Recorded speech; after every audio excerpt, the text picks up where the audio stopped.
Hey, Yep. welcome to Entrepreneur News. I'm Lauren Rielly. I'm here with my CEO mentor, Neville Christie. Hi there, I'm Neville. Neville and I go back many years now. We met through a mutual friend of ours, and over the years I've kept in touch. And when I started mailinglist.com.au with Dominic Carosa, Neville came on board as the chairman, and That's for my sins, Lauren. and has been very much the balance between us. So how did you get into mentoring in the first place? Oh, that's a good question. I started doing, a bit like Dom, I started doing entrepreneurial things pretty early, around about 6 or 7, and I started my first 3 real proper businesses at age 12. So by the time I was 13, I was earning, I was still at school, but I was earning 3 or 4 times the basic wage with 4 little businesses, and that got me started. And pretty soon, I realised what I didn't know, and there were all sorts of people who mentored me. So actually, I can remember 37 years ago. In the morning, I took on my first chairing role with an outside professional company. And in the afternoon I picked up my son Anthony, and that chairing role started, it was a proper chairing role of a professional company, but it also started me on the process of mentoring. So part of my role with the partners of that business was mentoring. Mm-hmm. I found I liked it, and so I've been a professional mentor for nearly 40 years now. One of my favourite songs, at the introduction of it, it talks about when you're inspired by someone and you have a mentor, you want to find out who their mentors are and who inspired them. Who's had the biggest impact in your life? Who have been your mentors? Well, obviously there are professional mentors who you pay. There are friends and colleagues and mentors who you have a specific mentoring relationship with. But there's also lots of people who mentor or assist you along the line quite early, who I call a mentor, that they probably never know how much they impacted on me. And 2 of them stand out. One was a teacher by the name of Harold Knox. He was a historian. I don't remember one single thing he taught me in history, but he had a passion for classical music. Mm-hmm. And at the age of 12, I think he saw something in me, I don't know. And I'd come from a background where classical music was never heard. It was all just rock and roll and pop music and so on. And Harold selected a small group of us, of whom I was one, once a week. And he was brilliant because the first year he only played one piece of music, Brahms' first piano concerto, and he played it over and over again. And each week he would say, this week I want you to listen for this week I want you to listen for that. And then the second year, all he played for a whole year was Sibelius's First Symphony. But at the end of that time, I had the most deep and extraordinary love of classical music, and I could hear its structure and I could see it from inside.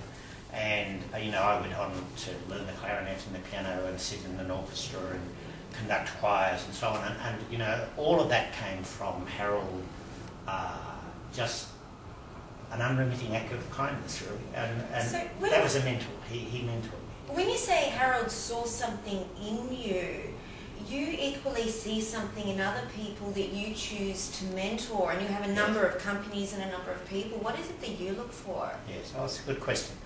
I guess I make a strong distinction, Lauren, between wealth and riches.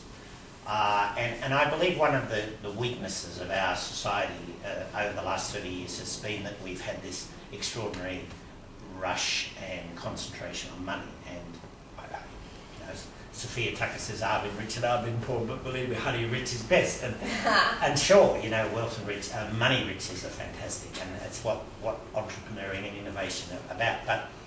But in the end, we're not here just to make money. We're here on this planet to make some sort of contribution, to leave a reasonable legacy behind, to develop our inner riches. And as a person trained in Jung's therapy, I believe that inside we already have all the riches that we really need, and that life's journey is about unfolding those, because fundamentally as human beings, we're born with all this massive talent and potential, but we're unfinished. We're raw, and in a sense, our purpose in life is to finish ourselves off.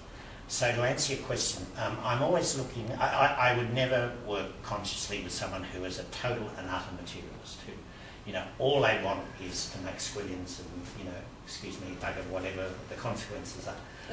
So fundamentally, a key decision for me is whether this person is an utter materialist who's only interested in making squillions of dollars and nothing else, and or whether they are also interested in their internal riches and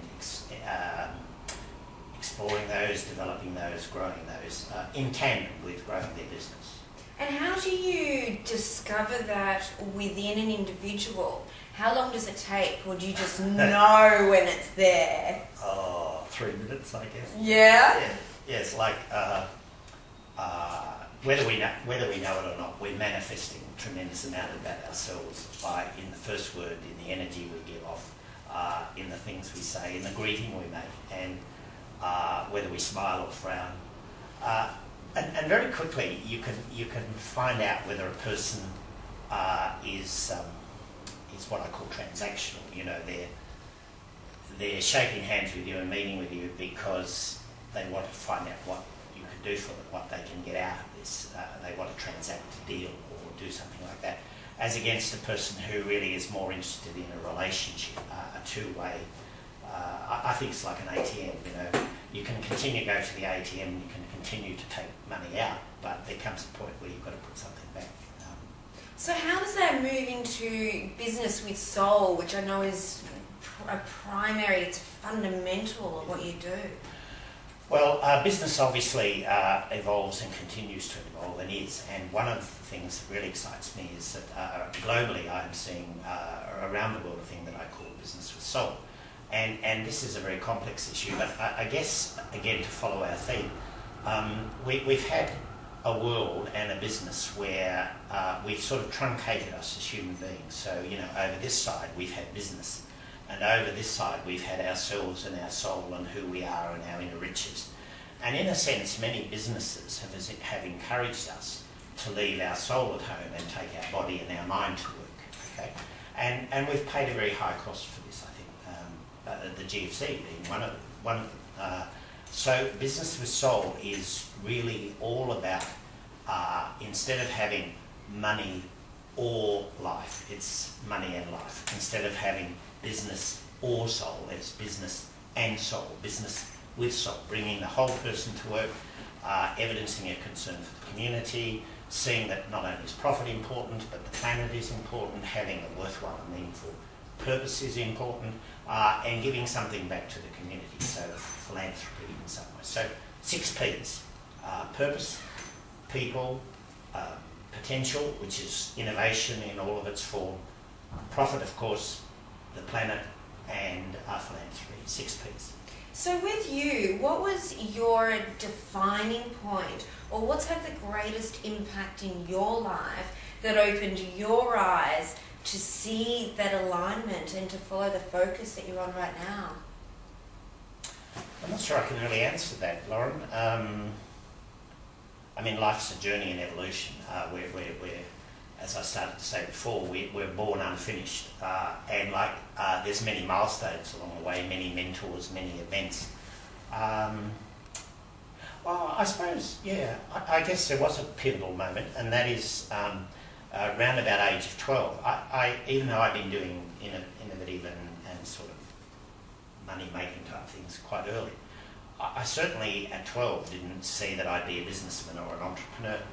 And a major change in our family circumstances meant that my mother, for the first time since her marriage, needed to go out to work. My father needed to return to being a labourer, which he had not been for a while. And I was told basically I needed to go out and get a job. And I said I want to go to university. And my parents said, well, we really need, we need some extra income. So I went into my room and I started working out what it would cost to go to school and what my books would be, and I sort of worked it all out, and I came up with a figure. I've got no idea what it was. And I came back and I said, well, look, if I find ways to pay my school fees and my uniform and my fares and everything related to go to school. Can I keep going? And very sadly, my parents said, well, Neville, we need some board. So how much? They told me. So I went back inside, did some more calculations, and I came back and I said, well, if I can pay all of my board, sorry, I can pay all my school fees, and pay board, can I go to school? Yes, but you know, we have to say we need this, so if you get 2 weeks behind, you really need to go out and work. And at that time, you could leave school at 12 with permission. You had to get special permission, hardship permission. Mm-hmm. And I just started launching little businesses, and as I said, told you before, that year I was making 2 or 3 times the basic wage. Next year, by the time I was 13, still full-time at school, I was making 3 or 4 times what my father was, what the basic wage was. And I've now built 44 businesses on my own.